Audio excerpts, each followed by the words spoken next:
우리는 늘 사람을 보며 살죠. 하지만 그 눈은 종종 피로합니다.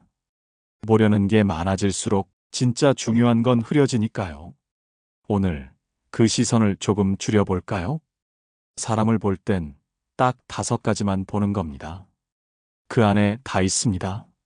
말은 칼보다 빠르고 종이보다 가볍습니다. 누군가가 건네는 말에는 친절이 담기기도 하지만 때론 목적이 숨겨져 있습니다. 그래서 우리는 말을 믿기도 하고 의심하기도 하죠. 그런데 진짜 사람의 깊이는 말보다 침묵에서 드러납니다. 무엇을 말하는지가 아니라 무엇을 말하지 않는지를 보는 것. 누군가는 웃으며 많은 말을 해도 마음속의 진심은 철저히 숨기죠. 누군가는 화가 나도 조용히 참습니다. 그 순간을 놓치면 우리는 겉말만 듣고 속사람을 오해하게 됩니다. 어떤 이는 다정한 말로 사람을 품는 듯 하지만 정작 누군가의 아픔엔 침묵합니다. 어떤 이는 조용히 있던 사람이지만 누군가가 부당하게 다칠 땐 먼저 나서서 말합니다. 그 침묵의 기준은 그 사람의 중심입니다. 어떤 기준으로 말하고 어떤 기준으로 침묵하는가. 그 흐름을 바라보다 보면 그 사람이 무엇을 소중히 여기는지, 무엇을 두려워하는지, 무엇을 감추려 하는지를 알 수 있습니다. 말은 들리는 것이고 침묵은 느껴지는 것입니다. 귀가 아닌 마음으로 들어야 보입니다. 우리는 자주 말에 실망합니다. 그건 말을 기준으로 사람을 판단했기 때문이겠죠. 하지만 만약 그 사람이 무엇을 말하지 않았는가를 보게 된다면 그 사람을 완전히 다르게 느낄 수 있습니다. 예를 들어 볼게요. 누군가가 실수했을 때 그 사람은 뭐라고 반응하나요? 실수를 지적하되 인간을 존중하나요? 아니면 실수를 빌미로 비난의 칼날을 겨누나요? 혹은 아무 말 없이 조용히 등을 토닥이나요? 그 침묵 속에 그 사람의 내면이 있습니다. 그리고 그 내면이 결국 관계의 무게를 좌우합니다. 우리는 누구보다 말이 많은 시대를 살고 있습니다. 말의 양으로 마음을 재고 말의 기술로 사람을 판단하죠. 하지만 정작 신뢰는 침묵이 지켜줄 때 생깁니다. 상대의 이야기를 들어주는 조용한 태도, 분노 속에서도 쉬어가는 숨결, 그런 것들이 쌓여야 믿음이 됩니다. 우리는 대개 웃는 얼굴에 안도합니다. 다정한 표정, 유쾌한 농담, 부드러운 말투, 그것들이 그 사람을 믿어도 된다는 신호처럼 느껴지죠.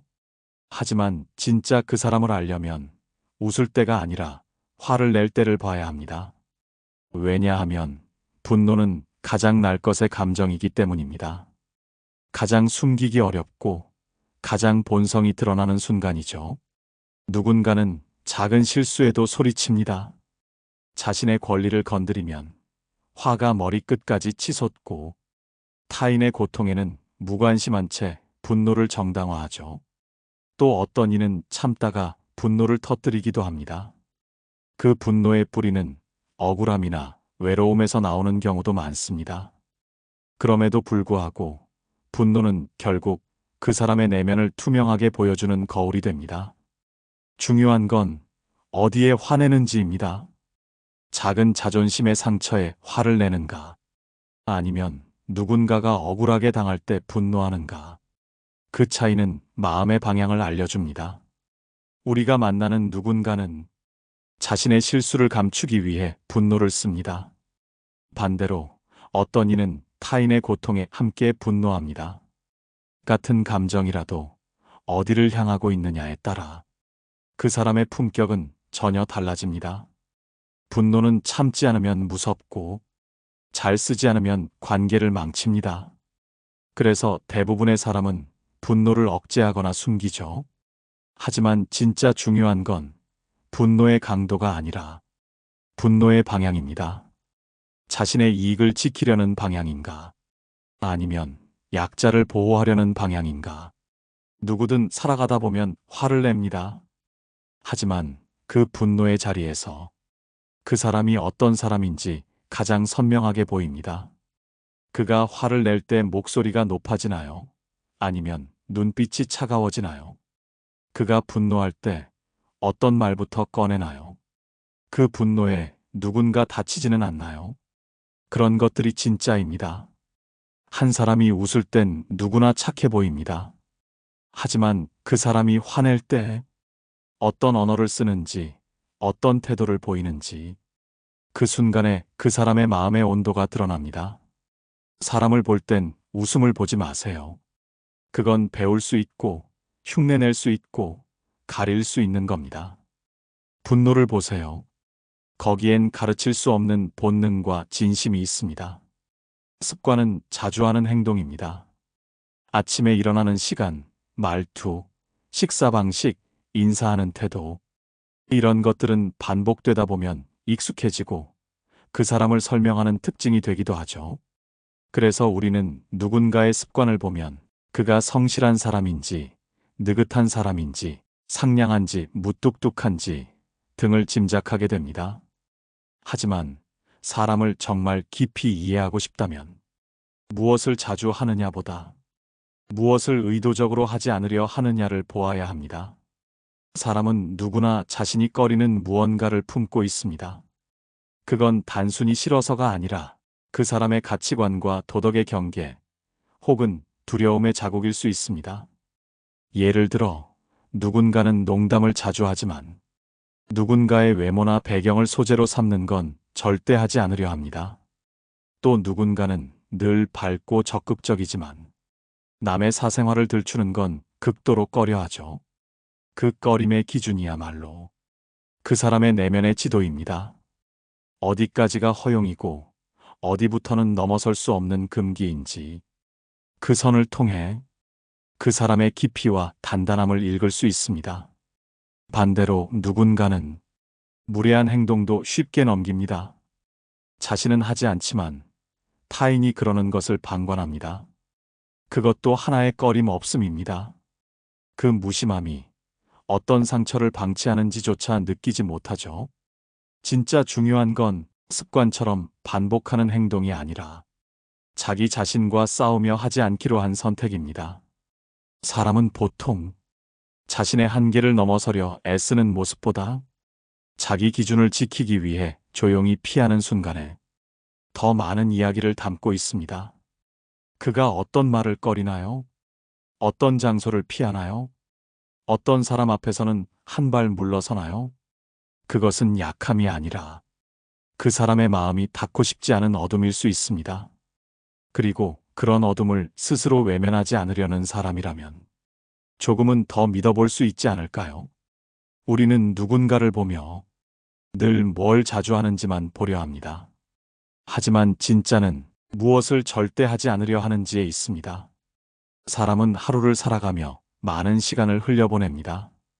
시간은 누구에게나 공평하게 주어지지만 그 시간 속에서 어디에 머무느냐는 전혀 다른 이야기가 됩니다.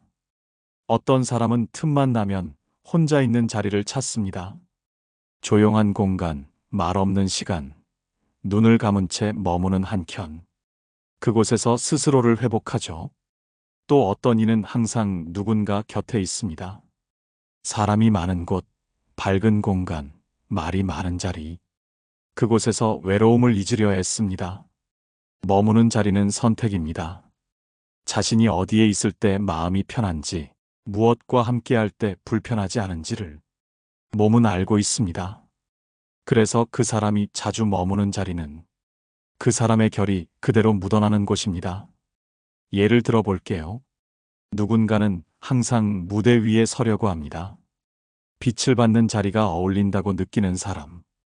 그 사람은 누군가의 시선을 통해 스스로를 확인받고 싶어 합니다.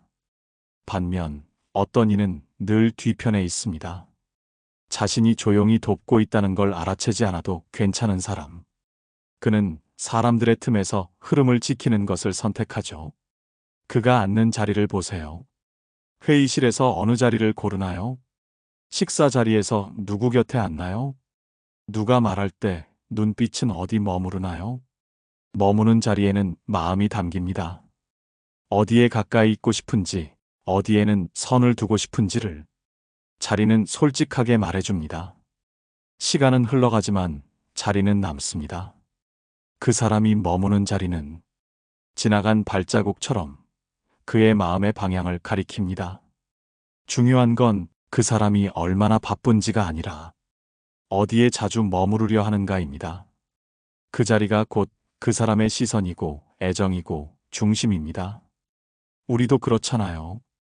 어떤 공간은 이유 없이 피곤하고 어떤 공간은 이유 없이 안도되죠. 그건 장소의 힘이 아니라 그 공간에서 우리가 누구였는지의 기억 때문입니다. 사람도 마찬가지입니다.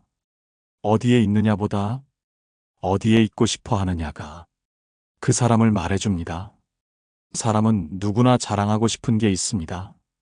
성취한 일, 남들보다 잘하는 것, 특별한 경험, 소중한 관계. 자랑은 그 사람이 걸어온 길을 보여주는 창문이기도 하죠. 그래서 우리는 누군가의 자랑을 들으며 그 사람의 열정과 성실함을 짐작하기도 합니다. 하지만 자랑은 한 방향만을 비춥니다. 가장 밝은 쪽, 가장 안전한 면만 드러나죠. 진짜 중요한 건 그 사람이 자랑하지 않는 것, 더 정확히 말하면 감추고 싶어 하는 마음에 있습니다. 누군가는 실패를 말하지 않습니다. 그건 아픔이기 때문이기도 하지만 아직 그 상처를 인정하기 어렵기 때문이기도 하죠. 또 어떤 이는 관계를 말하지 않습니다. 그 안에 흔들린 신뢰나 지워진 이름이 있을 수도 있습니다. 그가 어떤 부분을 자랑하지 않는가? 그가 어떤 이야기를 끝까지 숨기는가?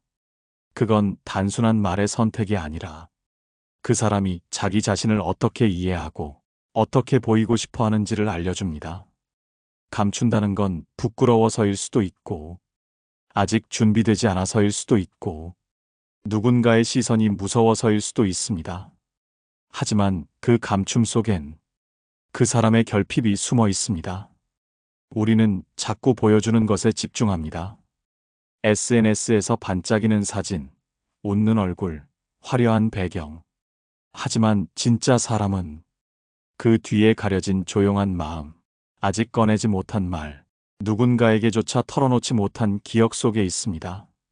그래서 사람을 보려면 그가 자랑하는 순간보다 그가 갑자기 말을 멈추는 순간을 봐야 합니다. 자신을 드러내는데 거리낌 없는 사람이더라도 유독 어떤 주제에서는 조용해진다면 그 조용함을 가볍게 넘기지 마세요.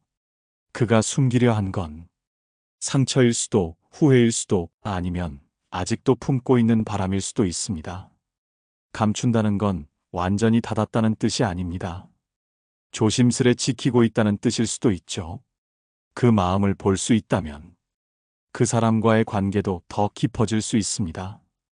사람을 본다는 건 단지 얼굴을 마주하고 대화를 나누는 일이 아닙니다. 그 사람의 마음을, 지나온 시간을, 보이지 않는 중심까지 이해하려는 시도죠. 하지만 우리는 종종 사람을 보려는 눈보다 보고 싶은 대로 보는 눈을 사용합니다. 자기 기대에 맞는 말만 듣고 자기 판단에 어긋나는 행동은 무시하거나 과장하고 자기 마음을 채워줄 사람을 찾다 보니 진짜 그 사람이 아닌 내 욕망이 비춘 그림자만 보게 됩니다. 그래서 실망합니다. 그 사람이 변했다기보다 내가 잘못 보았던 거죠. 마음의 거울이 흐려졌던 겁니다. 왜곡된 시선은 관계를 지치게 합니다. 칭찬엔 빠르게 반응하면서 침묵엔 불편해하고 다정한 말엔 기대하면서 분노에는 거리를 두고 습관은 익숙하게 받아들이면서 꺼리는 행동엔 의문을 품지 않죠. 그래서 중요한 건 보는 기준을 스스로 세우는 일입니다. 사람을 기준 없이 보다 보면 흔들리고 휘둘리고 무너지기 쉽습니다. 그 기준은 정답이 아닙니다. 선택입니다. 나는 어떤 사람을 곁에 두고 싶은가? 나는 어떤 사람 앞에서 나다울 수 있는가? 그 질문에 솔직해져야 타인을 향한 눈도 바르게 설 수 있습니다. 관계가 고된 건 타인을 믿지 못해서가 아니라 자신의 시선을 믿지 못하기 때문이기도 합니다. 내가 저 사람을 잘 보고 있는 게 맞을까? 왜 자꾸 같은 사람에게 상처받을까? 이 사람은 왜 이해하기 힘들까? 이런 질문이 반복된다면 관계의 문제가 아니라 시선의 기준이 흔들리고 있다는 신호일 수 있습니다. 사람을 제대로 보기 위해선 결국 나를 먼저 들여다보아야 합니다. 나는 무엇을 불편해하고, 나는 어떤 감정을 감추려 하며, 나는 어디에 오래 머무는지, 그걸 알아야 비로소 타인의 침묵과 분노, 꺼림과 머무름, 감춤을 같은 인간으로서 이해할 수 있게 됩니다. 우리는 흔히 사람을 잘 보기 위해서 상대방을 분석해야 한다고 생각합니다. 행동의 의미, 표정의 변화, 말 속의 뉘앙스를 파악하는 게 사람을 이해하는 일이라 믿죠. 하지만 그 5가지 기준, 침묵과 분노, 꺼림과 머무름, 감춤을 바라보는 일은 결국 타인을 위해서가 아니라 나를 위해서 해야 하는 일입니다. 왜냐하면 관계는 방향이 아니라 경계로 만들어지기 때문입니다. 그 경계는 타인이 아니라 내가 정해야 하죠. 누군가가 무례한데도 자꾸 참고 있다면 그건 그 사람이 문제가 아니라 내가 어디까지를 용납할지를 정하지 않았기 때문이고, 누군가의 분노가 나를 무너뜨릴 때 그 사람을 탓하기 전에 왜 나는 그 분노에 무방비로 서 있었는지 돌아보아야 합니다. 5가지를 본다는 건 결국 내 마음의 반응을 점검하는 일이기도 합니다. 그 사람의 침묵 앞에서 내가 초조해지는 이유, 그 사람의 분노 앞에서 내가 움츠러드는 이유, 그 사람이 꺼리는 행동을 왜 이해하지 못하는지, 그가 어디 머무는지에 내가 왜 민감한지, 그가 감춘 이야기 앞에서 내가 왜 불편한지, 이 모든 건 타인의 행동보다 내가 가진 관계의 상처, 기대, 욕망이 더 크게 작용합니다. 그래서 사람을 보려면 그 전에 나의 마음을 먼저 정돈해야 합니다. 나는 어떤 침묵을 참지 못하고, 어떤 분노엔 쉽게 휘둘리며, 무엇을 불편하게 여기고, 어디에 머무는 걸 피하고, 어떤 내 모습은 감추려 하는지, 이 5가지는 타인을 판단하는 잣대가 아니라 나 자신을 이해하는 거울이 되어야 합니다. 타인의 침묵을 견딜 수 있는 사람이 되어야 말의 무게를 가늠할 수 있고, 타인의 분노를 받아낼 수 있어야 관계의 진심을 볼 수 있으며, 꺼림과 머무름, 감춤을 이해하는 사람은 다름을 존중하는 시선을 갖게 됩니다. 결국 사람을 보는 눈은 자신을 지키는 경계이고 자신을 돌보는 감각입니다. 그래서 이 5가지 기준은 타인을 비판하는 눈이 아닌 나를 지키기 위한 선택이어야 합니다. 사람을 쉽게 믿거나 쉽게 밀어내지 않기 위해 자기 안에 중심을 세우는 일, 그게 바로 사람을 잘 보는 사람이 되는 출발점입니다. 사람 사이의 거리란 물리적인 간격보다 마음의 공간에서 시작됩니다. 너무 가까워도 상처가 나고 너무 멀어도 외로움이 자랍니다. 그래서 우리는 관계 속에서 적당한 거리, 안전한 간격을 찾으려 했습니다. 하지만 그 적당함은 타인이 정해주는 게 아니라 내가 어떤 시선으로 사람을 보느냐에 따라 달라지죠.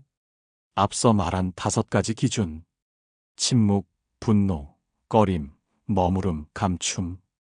이건 곧 타인을 향한 시선의 기준이자 그 사람과 나 사이의 관계의 온도계입니다. 예를 들어 어떤 사람이 침묵할 때 그 침묵이 나를 불안하게 만든다면 나는 그 사람과 너무 가까이 있거나 혹은 너무 많은 걸 기대하고 있었던 걸지도 모릅니다. 또 누군가의 분노 앞에서 내 감정이 휘청이는 순간 나는 그 사람의 감정을 나보다 우선시하고 있었던 건 아닐까요?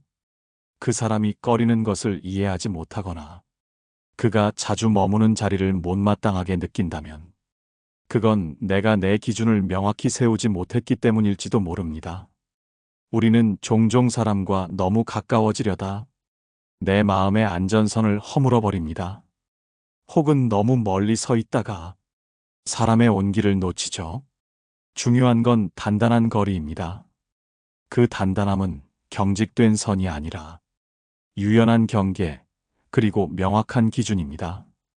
이 5가지를 기준으로 삼으면 내가 어느 지점에서 머무를 수 있는지를 알게 됩니다. 더 가도 되는 사람인지, 여기서 멈춰야 하는 사람인지, 그 판단이 흐려지지 않게 됩니다. 침묵하는 사람 앞에서 내가 말을 아낄 수 있고, 분노하는 사람 앞에서 내가 나를 먼저 지킬 수 있고, 꺼리는 사람에게 억지로 다가가지 않고, 다른 자리에 머무는 사람을 존중하고, 감춘 사람을 함부로 들추지 않을 수 있다면, 그게 바로 관계를 무너지지 않게 지키는 단단한 거리입니다. 우리는 모두 각자의 상처를 가진 채 살아갑니다. 그래서 가까워지는 일에 늘 갈등이 생깁니다. 하지만 시선이 바로 서면 그 갈등이 곧 대화가 되고 그 거리는 곧 존중이 됩니다. 우리는 종종 말합니다. 저 사람과 더 가까워지고 싶다. 이 관계를 회복하고 싶다. 나를 이해해줬으면 좋겠다. 그 마음은 절실합니다. 하지만 진심이 깊을수록 관계는 자주 어긋납니다. 왜일까요? 진심이 부족해서가 아니라 그 진심을 건네는 방식이 상대의 속도와 간격을 고려하지 못했기 때문입니다. 깊은 관계란 많은 대화를 나누는 것도 모든 걸 공유하는 것도 아닙니다. 서로가 서로를 이해하려는 시선을 가질 때 비로소 관계는 깊어집니다. 그 시선은 앞서 나눈 5가지 기준에서 시작됩니다. 침묵을 존중할 수 있는 사람은 말의 무게를 아는 사람이고, 분노를 받아들일 수 있는 사람은 감정의 깊이를 헤아릴 줄 아는 사람입니다. 또한 누군가의 꺼림을 억지로 넘지 않고 그 사람이 머무는 자리의 이유를 묻지 않으며 감추는 이야기를 들춰내기보다 그저 기다릴 줄 아는 사람이 결국 더 깊은 관계로 나아갑니다. 또한 누군가의 꺼림을 억지로 넘지 않고 그 사람이 머무는 자리의 이유를 묻지 않으며 감추는 이야기를 들춰내기보다 그저 기다릴 줄 아는 사람이 결국 더 깊은 관계로 나아갑니다. 깊은 관계는 억지로 만드는 게 아닙니다. 기다림과 관찰, 그리고 존중으로 쌓이는 겁니다. 우리는 자주 내가 이렇게까지 했는데 왜 몰라줄까라고 생각합니다. 하지만 관계는 많이 준다고 깊어지는 게 아닙니다. 내가 얼마나 보았느냐에 따라 달라집니다. 그 사람이 침묵할 때 그저 조용히 옆에 있어주는 일, 그 사람이 분노할 때 그 감정 뒤에 있는 이유를 먼저 보려는 일, 그 사람이 꺼리는 행동을 단정하지 않고 이해하려 애쓰는 일, 그 사람이 머무는 자리를 비난하지 않고 인정하는 일, 그 사람이 감춘 마음을 재촉하지 않고 기다리는 일, 이 모든 건 결국 보려는 마음에서 시작됩니다. 깊은 관계는 감정의 밀도가 아니라 시선의 깊이에서 생깁니다. 서로를 바라보는 방식이 달라질 때 비로소 진심이 닿을 수 있게 됩니다. 그리고 그 관계는 쉽게 끊기지 않습니다. 왜냐하면 그 안에는 판단이 아닌 이해가, 비난이 아닌 기다림이, 침묵이 아닌 신뢰가 단단히 뿌리내리고 있기 때문입니다. 사람을 안다는 건 그 사람을 해석하는 일이 아닙니다. 그 사람의 삶을 조금 더 가볍게 받아들이는 일, 그리고 그 안에서 나의 삶을 더 깊이 들여다보는 일입니다. 우리는 늘 관계 안에서 흔들립니다. 사랑하면서도 상처받고, 기대하면서도 실망하고, 다가가고 싶으면서도 멀어지죠. 그럴수록 필요한 건 누군가를 정확히 꿰뚫는 눈이 아니라 조금 더 유연하고 따뜻한 시선입니다. 사람을 볼 때 우리가 정해둔 5가지 기준은 이제껏 말한 것처럼 단순한 기술이 아닙니다. 그건 삶을 대하는 태도입니다. 나를 아끼는 방법이고 타인을 존중하는 마음이며 관계를 이어가는 리듬입니다. 침묵을 들을 줄 아는 사람은 세상의 속도에 휘둘리지 않고 분노를 가늠할 수 있는 사람은 상대의 고통을 예감할 수 있습니다. 꺼림을 이해하는 사람은 자신과 다름을 품을 줄 알고, 머무름을 읽을 줄 아는 사람은 사람의 자리를 바꾸지 않으며, 감춤을 기다릴 줄 아는 사람은 관계의 조급함을 넘지 않습니다.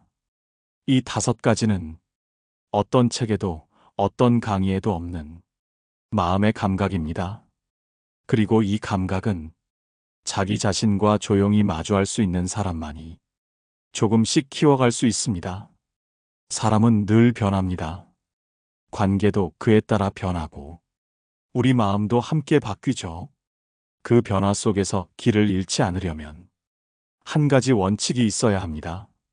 그 원칙이 바로 어떻게 사람을 볼 것인가입니다.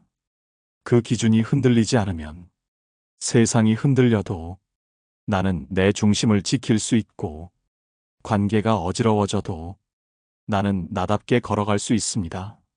사람을 잘 본다는 건 세심하게 의심하는 능력이 아니라 다정하게 관찰하는 능력입니다. 눈보다 마음으로 보고, 판단보다 이해로 듣고, 말보다 침묵을 신뢰할 줄 아는 그런 시선. 그 시선 하나로 우리는 더 건강한 거리, 더 깊은 관계, 그리고 더 단단한 나를 만들 수 있습니다. 이제는 질문을 바꿔야 할 시간입니다. 저 사람은 왜 저럴까가 아니라 나는 왜 저 모습에서 흔들릴까? 그 물음 안에서 사람과 사람 사이 비로소 진심이 흐르기 시작합니다. 사람을 본다는 건 결국 나를 살아가는 방식입니다. 그리고 그 방식이 당신을 더 단단하게 지켜줄 것입니다. 사람을 안다는 건 내 마음을 지키는 법을 배워가는 길이었습니다. 이제는 덜 흔들리고 조금 더 따뜻한 시선으로 살아가도 괜찮습니다. 그 5가지, 당신이 당신을 지켜내는 5겹의 마음입니다. 오늘도 시청해 주셔서 감사합니다.